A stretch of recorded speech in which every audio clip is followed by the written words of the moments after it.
Vůbec není jednoduché mluvit stručně, poutavě a k věci. Uvidíme.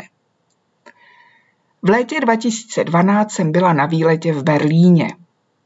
Moc se mi tu líbilo. Samozřejmě, že turistický Berlín žije hlavně ve znamení rozbořené berlínské zdi, ve znamení vzpomínek na NDR. Je zde ale hodně nových a krásných staveb. Mě osobně nejvíc zaujal nově rekonstruovaný Říšský sněm. Architekt Norman Foster se opravdu předvedl. Vzdušná, úžasná kopule Reichstagu byla pro mne zážitkem. A nejenom pro mne. Naproti tomu památník holokaustu je velice pochmurný, nutí k zamyšlení.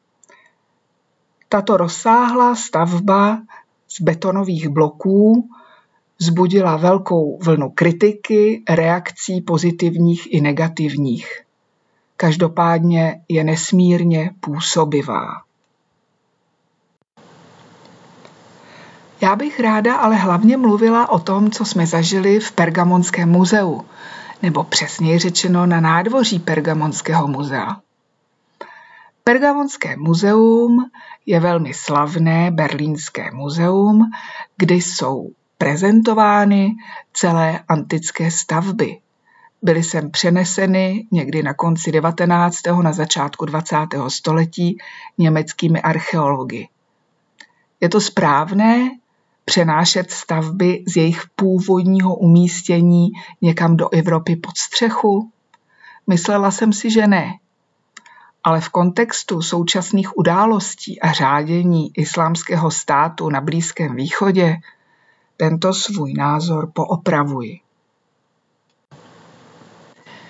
Pergamonský oltář s úžasnými plastikami zobrazujícími zápasící bohy a giganty je velmi slavný a dal název celému muzeu.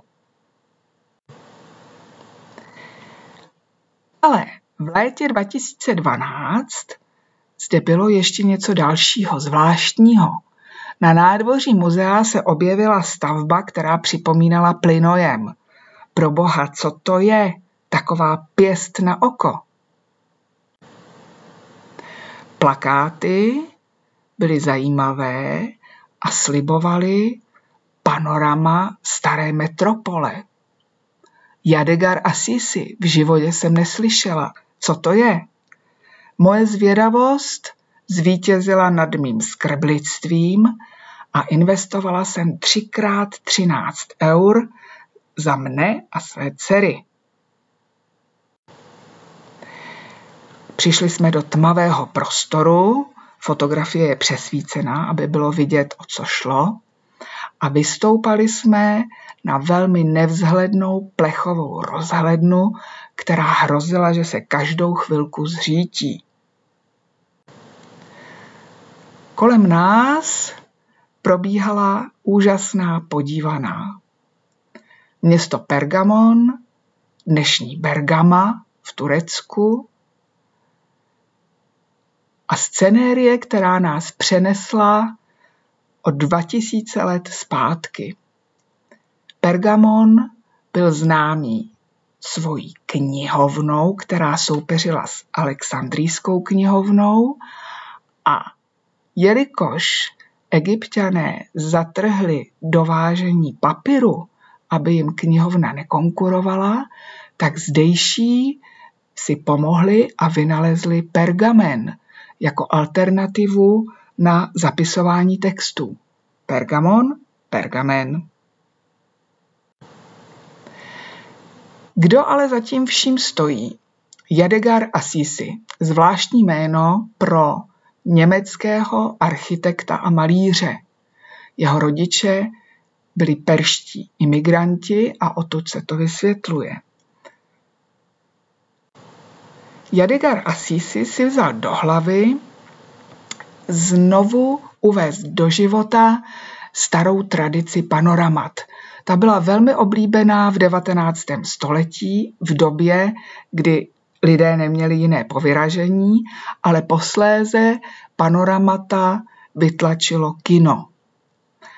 Jadigar Assisi, když uviděl starý gazometr neboli plynojem v Lipsku, pojal nápad udělat zde panorama. Takže v této kulturní památce udělal podívanou pro novodobé publikum. Těch svých panoramat udělal ještě několik, zobrazil tam Mount Everest, Amazonii, vybombardované Drážďany, barokní Drážďany, Řím roku 312, Lipsko v době bitvy národů. A tomuto vynalezl nový výraz panometr, což je spojené s panorama a gazometr. Takhle vypadá dnešní Pergamon v Turecku. Takhle vypadají zdejší vykopávky. Zdejší divadlo, uvádí se, má nejstrmější sedadla ze všech antických divadel. Přípravné práce na panorama trvaly velmi dlouho. V roce 2009, poté když oběhal veškerá schválení a dokumentaci, začal Jadigar Assisi vybírat místo, odkud bude scenérii budoucí divák, pozorovatel sledovat. Na tomto místě postavil ze subtilního lešení jakousi rozhlednu a odsud potom snímal fotografie a záběry. Musel to samozřejmě konzultovat s historiky, protože všechno je podle skutečnosti, nic není vymyšlené.